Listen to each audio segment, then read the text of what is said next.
అందరికీ నమస్కారం అమ్మ. ఈరోజు మనం తెలుసుకుంటున్న అంశం ఏంటంటే 7వ తరగతి తెలుగులో ఉపవాచకమైన 12వ పాఠ్యాంశమైన స్ఫూర్తి ప్రదాతలు అనే పాఠ్యాంశానికి సంబంధించి టోటల్ నోట్స్ని ఈరోజు వీడియోలో తెలుసుకుందాం. ఇంకా మన ఛానల్ సబ్స్క్రైబ్ చేసుకొని వాళ్ళు ఎవరంటే దయచేసి సబ్స్క్రైబ్ చేసుకొని లైక్ చేసి షేర్ చేసి మీ ఫ్రెండ్స్కు రిలేటివ్స్ అందరికి సబ్స్క్రైబ్ చేసుకోమని చెప్పండి. నా ఛానల్ని సబ్స్క్రైబ్ చేసుకొని ప్రత్యక్షంగా పరోక్షంగా సపోర్ట్ చేస్తున్న వాళ్ళందరికీ పేరు పేరున ప్రత్యేకమైన హృదయపూర్వక ధన్యవాదములు. ఇంకా ఆలస్యం చేయకుండా వీడియోలోకి వెళ్ళిపోదాం. మొదటి ప్రశ్న, స్కౌట్స్లో విశేష సేవలు అందించిన విద్యార్థులకు ఏ ఏ అవార్డులు ఇస్తారు? తర్వాత రెండవ ప్రశ్న, బహుముఖ ప్రజ్ఞాశాలిగా బాలు ఎందుకు పిలువబడ్డారు? తర్వాతి ప్రశ్న, కవిశేఖర్ ఉమర్ అలీషాగా తెలుగు సాహిత్యానికి చేసిన లేకుంటే ఎలాంటి కృషి చేశారు రాయండి. మళ్ళీ చెప్తున్నా అనుకోదండి, మా అక్షరాలు కనుక క్లియర్గా కనిపించకపోతే నెట్ క్వాలిటీ పెంచుకొని స్క్రీన్ షాట్ తీసుకోండి. తర్వాత ప్రశ్న, క్రింది ప్రశ్నలకు 8 నుండి 10 వాక్యాలలో జవాబులు రాయండి.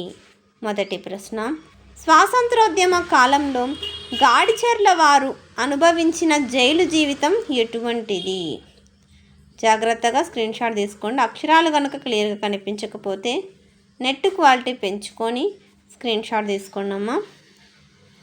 తర్వాతి ప్రశ్న, రెండవ ప్రశ్న, అన్నార్థుల పాలిట అపర అన్నపూర్ణగా డొక్కా సీతమ్మను ఎందుకు పిలుస్తారు? డొక్కా సీతమ్మ గారిని అపర అన్నపూర్ణగా ఎందుకు పిలుస్తారు? తర్వాతి ప్రశ్న, జాగ్రత్తగా స్క్రీన్ షాట్ తీసుకోండమ్మా. ఈ కంటిన్యూషన్.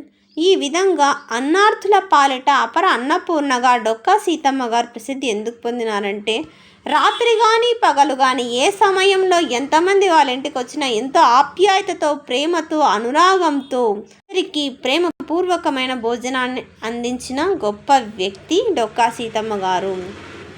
ఆఖరికి ఆమె వంట చెరుగ్గా తన చీరలను కూడా వంట చేసి పెట్టింది. అంతేకాకుండా రాచక్రూపు క్యాన్సర్తో బాధపడుతున్న పరిస్థితుల్లో కూడా ఆమె ప్రాణం ఉన్నంత వరకు ఎంతోమందికి అన్నం వండి పెట్టిన గొప్ప వ్యక్తిత్వం కలిగిన వ్యక్తి డొక్కా సీతమ్మ గారు. అందరికీ ధన్యవాదాలు. ఇంకా మన ఛానల్ సబ్స్క్రైబ్ చేసుకొని వాళ్ళని దయచేసి సబ్స్క్రైబ్ చేసుకొని లైక్ చేసి షేర్ చేసి మీ రిలేటివ్స్ అందరూ సబ్స్క్రైబ్ చేసుకోమని చెప్పండి అమ్మా. నా ఛానల్ని సబ్స్క్రైబ్ చేసుకొని ప్రత్యక్షంగా పరోక్షంగా సపోర్ట్ చేసిన వాళ్ళందరికీ పేరు పేరున ప్రత్యేకమైన హృదయపూర్వక ధన్యవాదములు. దయచేసి వీడియోని మాత్రం స్కిప్ చేయదు. ధన్యవాదములు.